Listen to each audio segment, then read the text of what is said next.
She was on her knees in the alley behind his restaurant, one hand pressed against her face, blood sliding warm between her fingers. And the first thing Dante Rienzi felt when he saw her was not pity. It was recognition. Not of her face, of the stillness underneath the pain. He had seen men break in front of him 100 times, had watched grown killers weep and beg, and he knew what real fear looked like. And this was not it. This woman was afraid, yes, but she was also calculating, even now, even bleeding on the wet concrete at midnight, her eyes already measuring the distance to the street, the number of exits, the weight of the man standing over her. He would think about that moment for the rest of his life. The moment he realized the woman he was about to save did not need saving nearly as much as she needed someone to stop getting in her way. Her name, she told him later, was Noah Bellamy, and she was, by every account anyone could find, a chef. A good one. Quiet, precise, unbothered by chaos in the kitchen, the kind of cook who could plate a dish in the middle of a screaming rush without her hands ever shaking. She had answered an ad for a private chef position at the Rienzi estate 3 weeks earlier, and the man who read her resume had almost thrown it away because it was too clean. No employer would talk about her in detail. No references that led anywhere solid. Just a trail of short stints in cities that didn't connect to each other, and a 2-year gap that nobody could explain. In Dante's world, a gap like that meant one of two things. Either she had been in prison, or she had been running from something worse than prison. He hired her anyway. He told himself it was because her food, when she cooked for the interview, was the best thing he had eaten in a decade.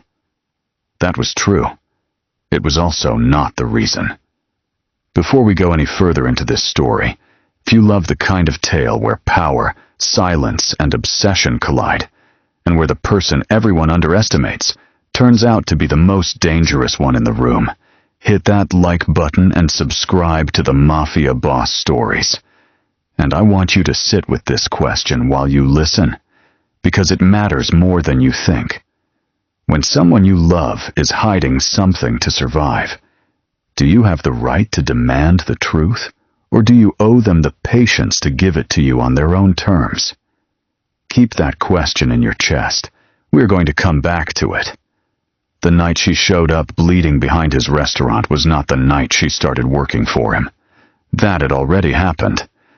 She had been in his kitchen for 11 days, moving through his estate like she belonged nowhere and everywhere at once, speaking only when spoken to, watching the men who guarded his property, with an attention that none of them noticed, because none of them expected a cook to be paying attention at all.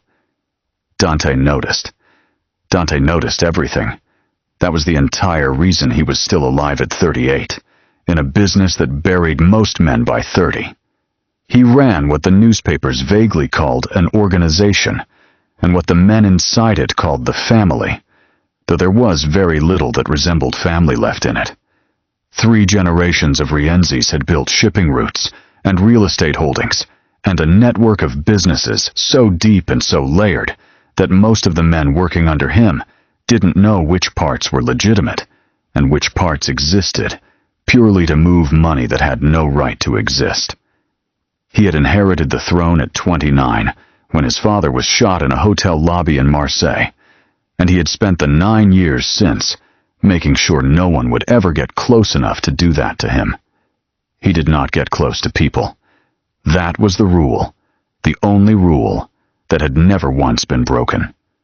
Loyalty was purchased or inherited, never given freely, because freely given loyalty could be freely taken away.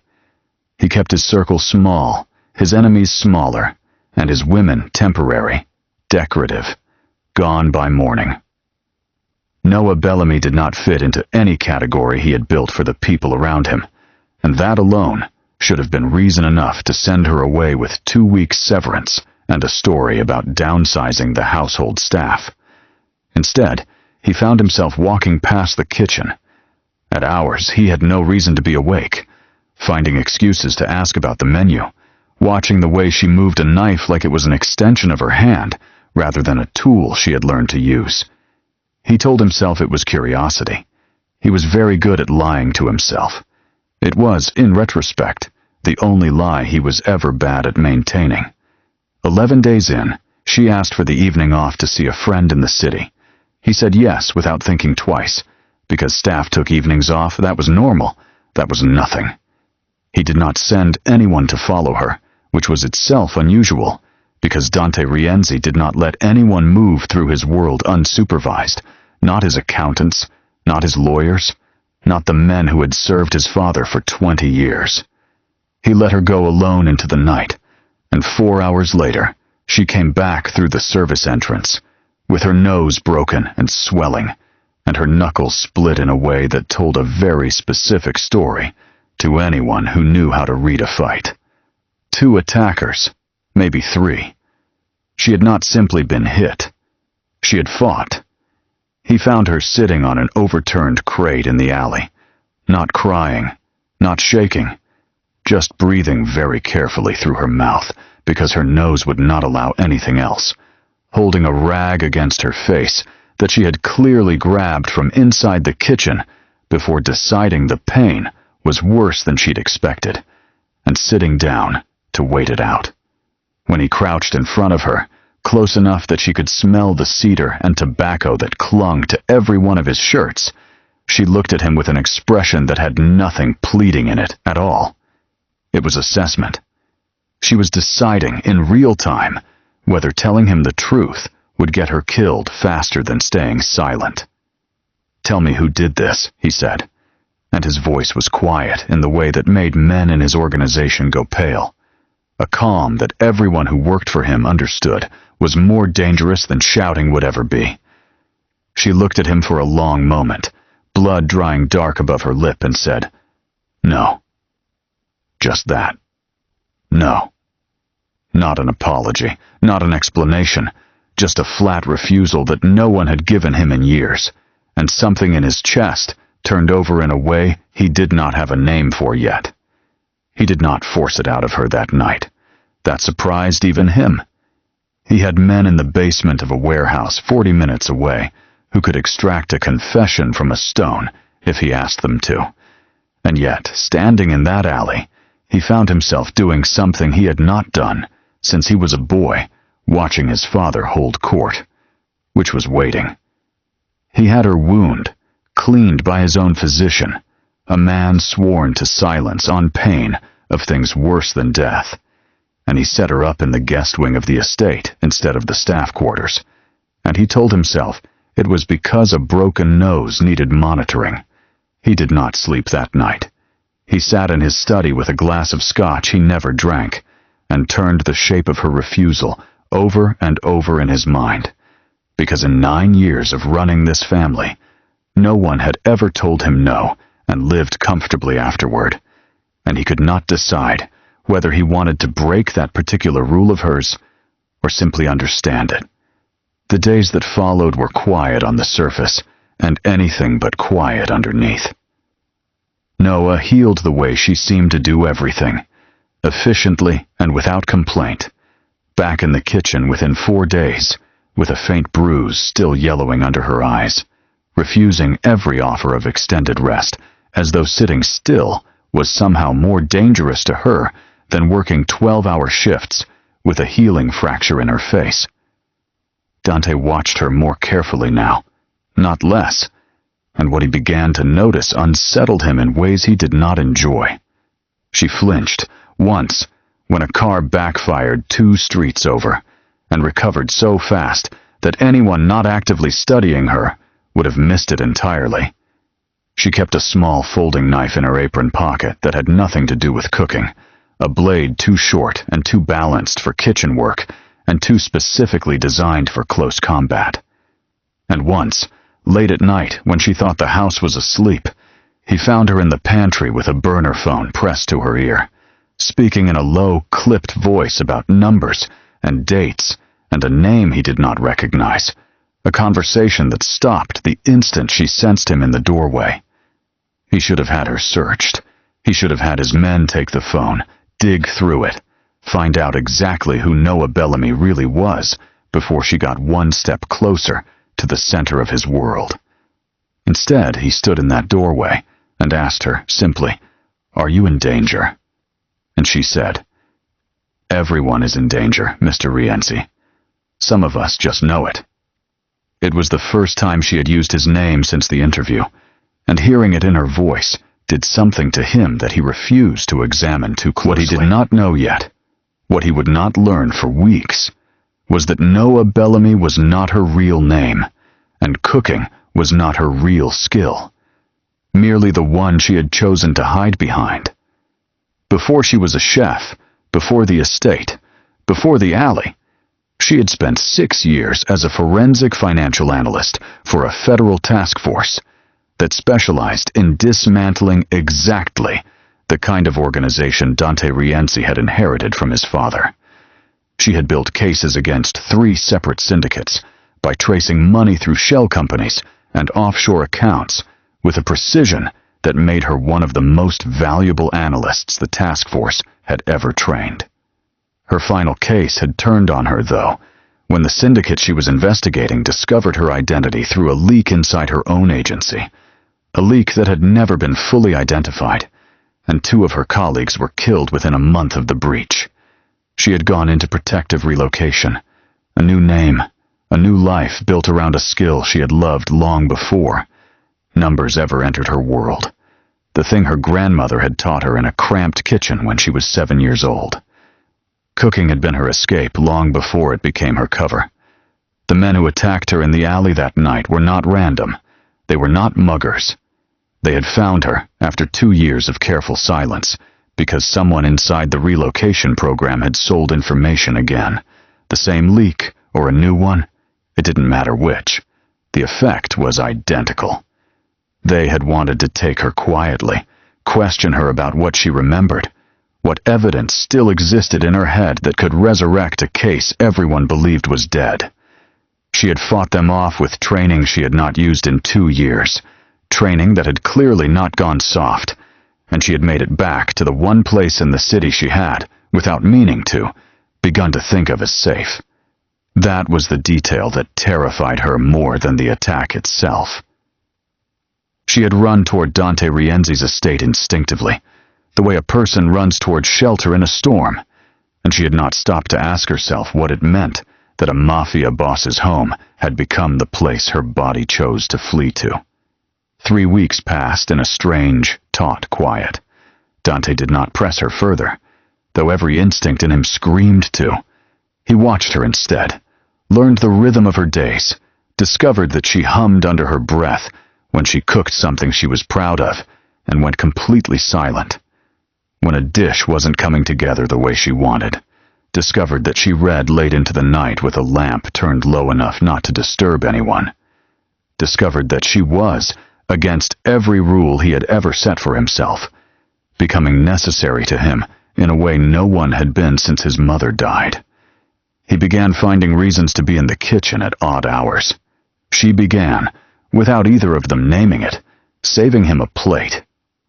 It was during those 3 weeks that the first crack in his empire appeared, though neither of them recognized it for what it was at the time.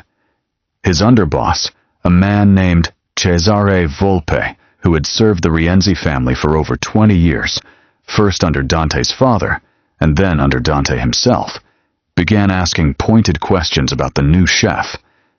Where had she come from? Why hadn't security run a full background check before letting her into the house? Why was Dante spending so much time in the kitchen instead of in the meetings where he belonged? Dante brushed the questions off as the paranoia of an old soldier, the kind of caution that had kept the family alive for decades, and he did not think, even once, to ask himself why Cesare was so specifically interested in a private chef's history. The truth, when it finally surfaced, would nearly cost Dante everything he had spent his life building. It began with a ledger. Dante had never been especially interested in the granular details of the family's finances, trusting Cesare with the books, the way his father had trusted Cesare's father before him, a tradition of blind faith passed down like an heirloom nobody thought to question. But Noah, moving through the house one evening to bring him dinner in his study, noticed a stack of documents left carelessly open on his desk. Financial statements from one of the family's shipping fronts, and something in the numbers made her stop cold in the doorway. She had spent 6 years reading exactly this kind of document for a living. She recognized the pattern instantly. The small, consistent discrepancies, bleeding money from 3 different accounts into a 4th that did not appear anywhere in the family's official structure. It was not a large enough amount to trigger alarm in a casual review. It was, however, exactly the kind of quiet, patient theft that added up to millions over a decade, the fingerprint of someone who had learned to steal slowly enough that no one would ever notice until it was far too late to stop them. She said nothing that night. She was not ready to reveal what she knew, not to a man whose organization she had spent years trying to dismantle from the outside, not until she understood what telling him would cost her, and what staying silent might cost him. But the question would not leave her alone, and 3 nights later, unable to sit with it any longer, she brought the ledger pages to his study herself, laid them on the desk in front of him, and said, "Someone has been stealing from you for a very long time, and I think I know how to prove it." Dante's first reaction was disbelief, not in the numbers, but in her. How would a chef know how to read a shipping ledger well enough to spot embezzlement patterns that his own accountants had missed for years? The question hung in the air between them, and Noah understood, with a clarity that felt almost like relief, that the moment had finally come.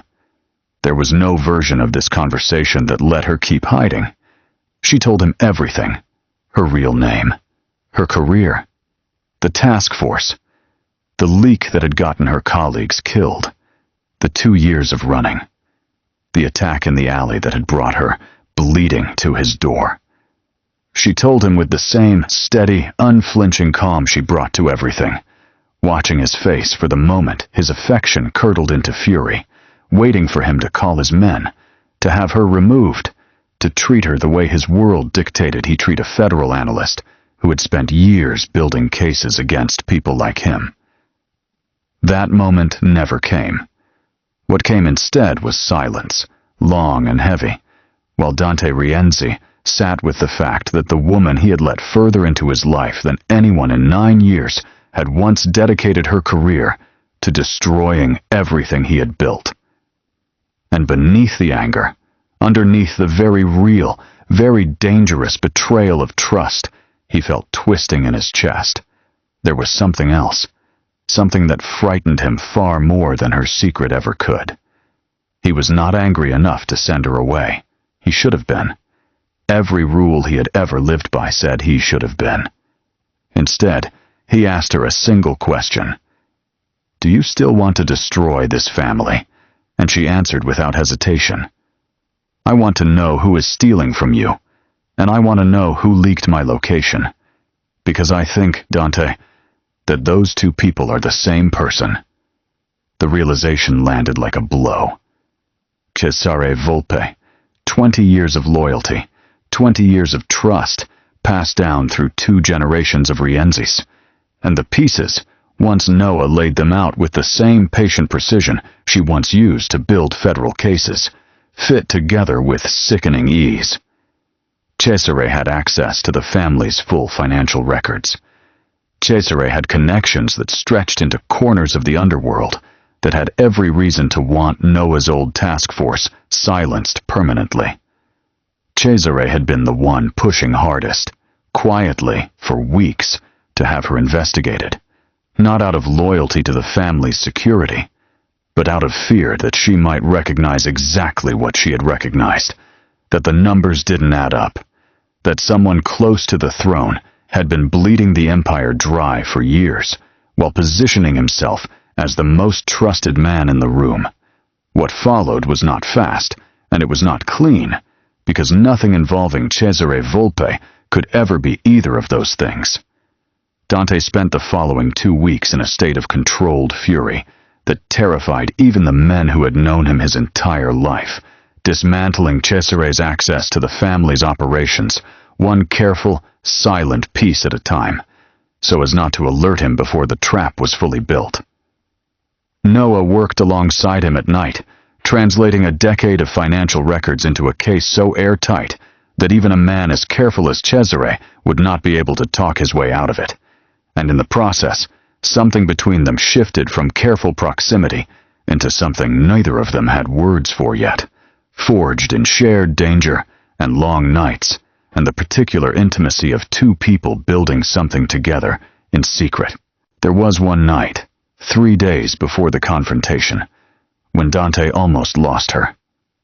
Cesare, sensing that the walls were closing in around him faster than he had anticipated, made one last attempt to protect what he had spent a decade building, and he did it the only way a man like him knew how, by trying to remove the problem at its source. Two men Dante did not recognize, men who did not answer to any captain inside the family, were found by his own security team in the service corridor outside the kitchen at 2 in the morning.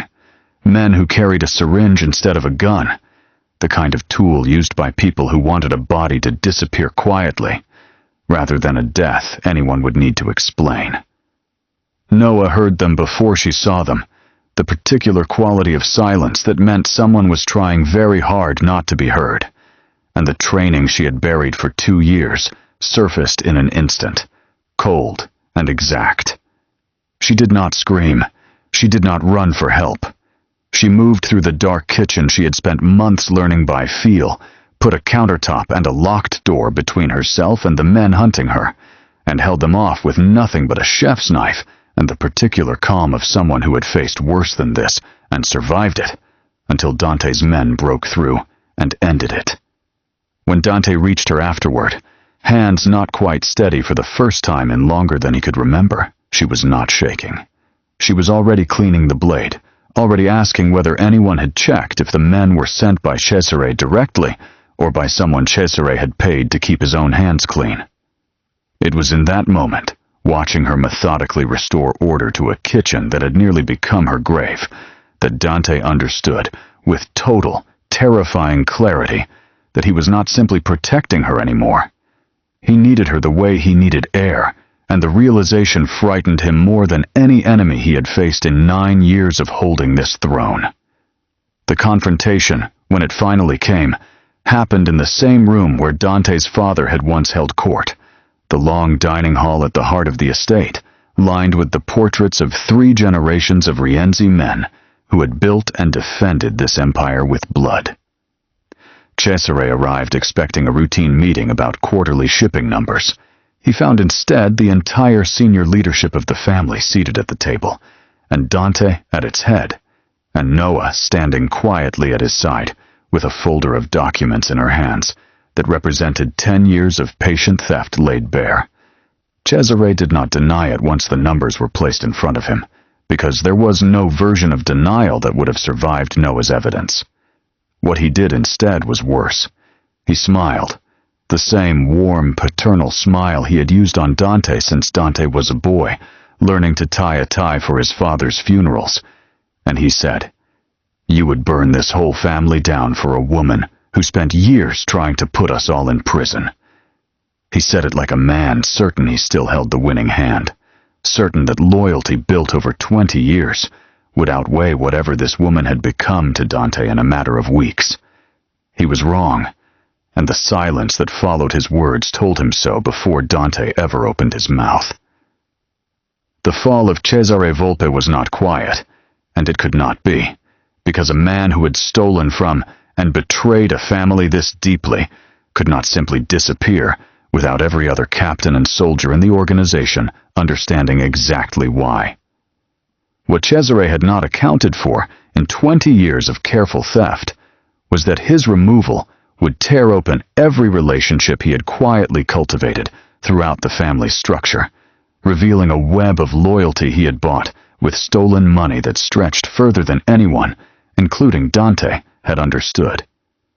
3 other capos fell with him in the weeks that followed, men who had taken Cesare's stolen money in exchange for looking the other way, and the empire Dante had inherited from his father, The empire he had spent 9 years believing was solid beneath his feet revealed itself instead to be hollowed out from the inside, rotted through by a decade of quiet betrayal that had gone unnoticed by everyone, except the one person in the house nobody had thought to watch closely enough. It was, in every sense, that mattered to the men who whispered about it in the months that followed. The fall of the Rienzi Empire as it had existed for 2 generations, and the beginning of something Dante would have to rebuild from the ground up, this time on a foundation he actually trusted. Rebuilding cost him more than he expected. Alliances that had rested on Cesare's quiet arrangements collapsed overnight, and rival organizations, sensing weakness in the sudden reshuffling of the Rienzi hierarchy, moved fast to test the borders of territory that had gone unchallenged for years. There were nights, in the weeks after Cesare's fall, when Dante genuinely did not know whether the family would survive intact, when he sat in his study with maps and ledgers spread across the desk until dawn, rebuilding trust, one relationship at a time, with men who now had every reason to wonder who else might be hiding rot beneath the surface. Through all of it, Noah did not leave. She could have. Her old task force, once they learned that the leak inside their own ranks had finally been identified and neutralized, though not through any channel they would ever officially acknowledge, offered her a path back into her old life, a new identity, a clean start far from the world she had spent 2 years hiding from and had somehow ended up embedded inside instead.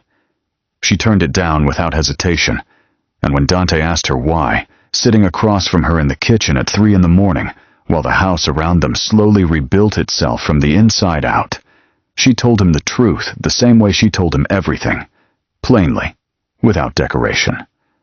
Because the version of my life where I disappear again and start over somewhere new was never going to be a life. It was going to be another kind of hiding. And I am done hiding, Dante.